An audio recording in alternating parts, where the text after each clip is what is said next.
Hello everyone, welcome to स्व अध्ययन। मैं संगीता मैम आप सबको स्व अध्ययन पर स्वागत करती हूँ। आज हम पढ़ेंगे कक्षा 6वीं बाल राम कथा के पाठ्य विषय सोने का हिरन। राम को कुटी से निकलते देखकर मायावी हिरन कुलाचे भरने लगा। राम को बहुत छक्काया। झाड़ियों में लुकता छिपता भागता वह राम को कुटी से बहुत दूर ले गया। राम जब भी उसे पकड़ने का प्रयास करते वह भागकर और दूर चला जाता। हिरन चालाक था, वह इतनी दूर कभी नहीं जाता था कि पहुंच से बाहर लगे। राम के सारे प्रयत्न विफल हुए। वे हिरन को पकड़ नहीं पाए। उन्होंने उसे जीवित पकड़ने का विचार त्याग दिया। धनुष उठाया, निशाना साधा और एक बाण उस पर छोड़ दिया। बाण लगते ही हिरन गिर पड़ा। धरती पर गिरते ही मारीच अपने असली रूप में आ गया। मारीच ने माया से केवल अपना रूप नहीं बदला था, आवाज़ भी बदल ली थी। अपनी आवाज़ राम जैसी बना ली थी। धरती पर पड़े हुए वह जोर से चिल्लाया, हा सीते, हा लक्ष्मण। ध्वनि ऐसी थी जैसे बाण राम को लगा हो, वह सहायता के लिए पुकार रहे हो। बाण का प्रहार गहरा था। मारीच उसे अधिक देर तक सहन नहीं कर पाया। वह छटपटाता रहा। जल्दी ही उसके प्राण पखेरु उड़ गए। रावण एक विशाल वृक्ष के पीछे खड़ा था। वह प्रसन्न था। उसकी चाल सफल हो गई थी। मारीच ने अपनी भूमिका अच्छी तरह निभाई थी। अब तक सब कुछ वैसा ही हुआ जैसा उसने सोचा था। उसे राक्षस अंकम्पन की बात याद आई। सीता का हरण हो तो राम के प्राण निकल जाएंगे, वह निशक्त हो जाएंगे। वह अगले चरण की तैयारी में जुट गया। मारीच की पुकार राम ने सुनी। वह पास ही थे। उन्हें समझने में देर नहीं लगी कि पुकार की मंशा क्या है।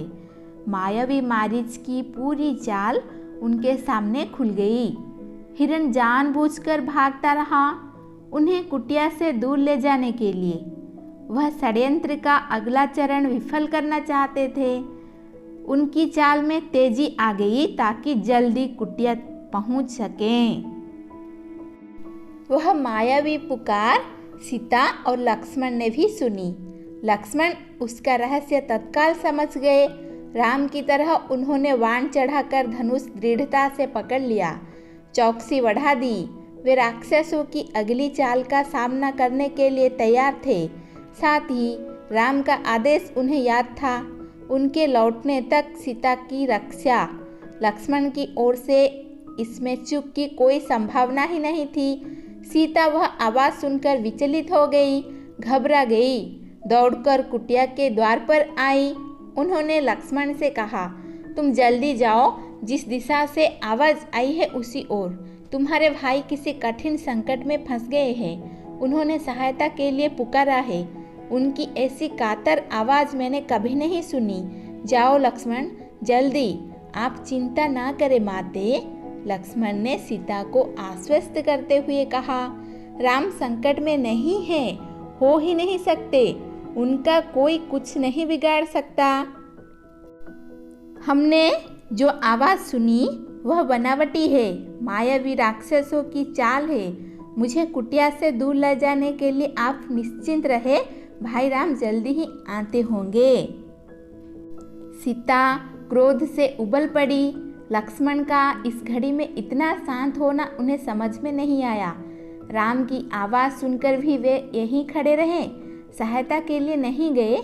सीता को इसके पीछे षड्यंत्र दिखाई दिया। लक्ष्मण की चाल लगा कि लक्ष्मण राम का भला नहीं चाहते, उनके हितैषी नहीं है। चाहते हैं कि राम ना रहें, मारे जाएं, ताकि राजपाट उन दोनों का हो जाए, उनके रास्ते का कांटा निकल जाए। तुम्हारा मन पवित्र नहीं है, कलुषित है, पाप है उसमें। मैं समझ सकती हूँ कि तुम अपने भाई की सहायता के लिए क्यों नहीं जा रहे हो। सीता ने यहाँ तक कह दिया कि कहीं वे भरत के गुप्तचर तो नहीं है। सीता की बातों से लक्ष्मण को गहरा आघात पहुंचा। उनका हृदय छलनी हो गया, पर उन्होंने पलटकर उत्तर नहीं दिया। संयम बनाए रखा, सिर झुकाकर सब चुपचाप सुन लिया। वे सीता की पीड़ा समझ पा रहे थे। केवल इतना बोले, है देवी, यह राक्षसों का छल है। खर दूषण के मारे जाने के बाद वे बौखला गए हैं, किसी तरह हमसे बदला लेना चाहते हैं। आप उनकी चाल में ना आए, वे कुछ भी कर सकते हैं। मुझ पर विश्वास करें, राम को कुछ नहीं होगा। सीता का क्रोध और बढ़ गया। क्रोध में आंखों से आंसू बहने लगे। यह भी लग रहा था कि कहीं लक्ष्मण की बात सही न हो। यह डर था कि राम से बिछोह न हो। उन्होंने कहा, राम से बिछुड़कर मैं नहीं रह सकती, मैं जान दे दूंगी। हे लक्ष्मण, तुम उन्हें लेकर आओ। लक्ष्मण राम के लिए राम की आज्ञा का उल्लंघन कर रहे थे। उन्होंने सीता को प्रणाम किया और राम की खोज में निकल पड़े। लक्ष्मण के जाते ही रावण आ पहुंचा। तपस्वियों जैसा जटाजुट, वैसे ही वस्त्र। सीता ने साधु समझकर उसका स्वागत किया। रावण ने सीता के स्वरूप, संस्कार और साहस की प्रशंसा की। उसने सीता का परिचय प्राप्त करने के बाद कहा, सुमुखी, मैं रावण हूँ, राक्षसों का राजा, लंकाधिपति। मेरा नाम लेने पर लोग थरथरा उठते हैं, लेकिन तुम सुंदरी हो, सबसे अलग हो। तुम्हारे लिए मैं स्वयं चलकर आया हूँ। मेरे साथ चलो, सोने की लंका में रहो, मेरी रानी बनकर। सीता क्रोधित हो उठी, कहा, मैं प्राण त्याग दूंगी, लेकिन तुम्हारे साथ नहीं जाऊंगी। मैं राम की पत्नी हूँ, वे महाबलशाली हैं, तुम्हें उनकी शक्ति का अनुमान नहीं है। तुम चले जाओ, नहीं तो तुम्हारा सर्वनाश हो जाएगा। रावण ने सीता की बात अनसुनी कर दी, खींचकर उन्हें रथ में बिठा लिया। सीता प्रयास करती रही, पर रावण के चंगुल से मुक्त नहीं हो सकी। स्वयं को असहाय पाकर वे विलाप करने लगी। हाँ राम, हाँ लक्ष्मण, पुकारती रही। रावण का रथ लंका की ओर उड़ चला। मार्ग में वे पशुओं, पक्षियों, पर्वतों, नदियों से कहती जा रही थी कि कोई उनके राम को बता दे, रावण ने उनका हरण कर लिया है। गिद्धराज जटायु ने सीता का विलाप सुना। उसने ऊंची उड़ान भरी, रावण के रथ पर हमला कर दिया। वृद्ध गिद्धराज ने रथ क्षत विक्षत कर दिया, रावण को घायल कर डाला। क्रोध में रावण ने जटायु के पंख काट दिए। जटायु अब उड़ नहीं सकता था, वह सीधे धरती पर आ गिरा। रावण का रथ टूट गया था, उड़ान नहीं भर सकता था। उसने तत्काल सीता को अपनी बाहों में दबाया और दक्षिण दिशा की ओर उड़ने लगा। सीता को लगा कि अब संभवतः कोई उनकी सहायता नहीं कर पाएगा। उनका बचाव केवल एक ही था, राम को किसी तरह समाचार मिल जाए। उन्होंने अपने आभूषण उतारकर फेंकना प्रारंभ कर दिया। आभूषण वानरों ने उठा लिए। उन्हें आशा थी कि वानरों के पास ये आभूषण देखकर राम समझ जाएंगे, उन्हें पता चल जाएगा कि सीता किस मार्ग से गई है। रावण ने सीता को आभूषण फेंकने से नहीं रोका। उसे लगा कि सीता शोक में ऐसा कर रही है। कुछ ही समय में रावण लंका पहुंच गया। वह अपने धन वैभव से सीता को प्रभावित करना चाहता था। उन्हें लेकर वह सीधा अपने अंतपुर में गया।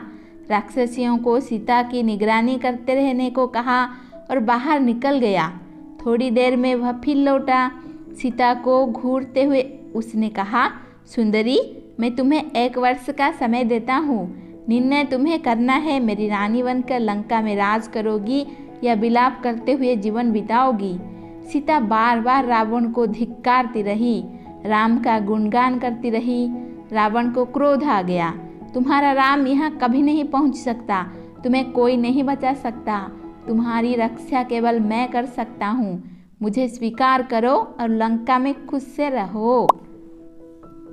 पापी रावण, राम तुझे अपनी दृष्टि से जलाकर राख कर सकते हैं। उनकी शक्ति देवता भी स्वीकार करते हैं। मैं उस राम की पत्नी हूँ जिसके तेज और पराक्रम के आगे कोई नहीं ठहर सकता। तेरा सारा वैभव मेरे लिए अर्थहीन है। तूने पाप किया है। राम के हाथों तेरा अंत निश्चित है। राम की इतनी प्रशंसा सुनकर रावण कुछ चिंतित हो गया। उसने सोचा, खरदूषण को मारने वाला अवश्य शक्तिशाली होगा। उसने तत्काल अपने 8 सबसे बलिष्ठ राक्षसों को बुलाया। कहा, तुम लोग पंचवटी जाओ। राम और लक्ष्मण वहीं रहते हैं। उनका एक एक समाचार मुझे मिलना चाहिए। दोनों पर निगरानी रखो। मौका मिलते ही उन्हें मार डालो। उधर सीता को पाने के लिए रावण ने अपनी योजना बदली। उन्हें अंतपुर से निकालकर अशोक वाटिका में बंदी बना दिया गया। पहरा कड़ा कर दिया गया। राक्षस और राक्षसियों को स्पष्ट निर्देश थे, सीता को किसी तरह का शारीरिक कष्ट न हो। इसके मन को दुख पहुंचाओ, अपमानित करो, लेकिन सीता को कोई हाथ न लगाए। रावण ने सब कुछ किया, पर सीता का मन नहीं बदला। वे बार बार राम का नाम लेती थी। शेरों के बीच हिरनी की तरह बैठी रहती थी, डरी सहमी। रो रो कर दिन काट रही थी। सोने के हिरण ने उन्हें सोने की लंका में पहुंचा दिया था। यहाँ से उन्हें राम ही बचा सकते थे। आज हमने पढ़ा बाल रामायण कथा के पाठ्य विषय सोने का हिरण। हमारा अगला पाठ्य विषय है सीता की खोज। जानने के लिए हमारे साथ जुड़े रहिए। धन्यवाद। ऐसे ही वीडियो देखने के लिए चैनल को सब्सक्राइब कीजिए। नोटिफिकेशन के लिए बेल आइकन को दबा दीजिए।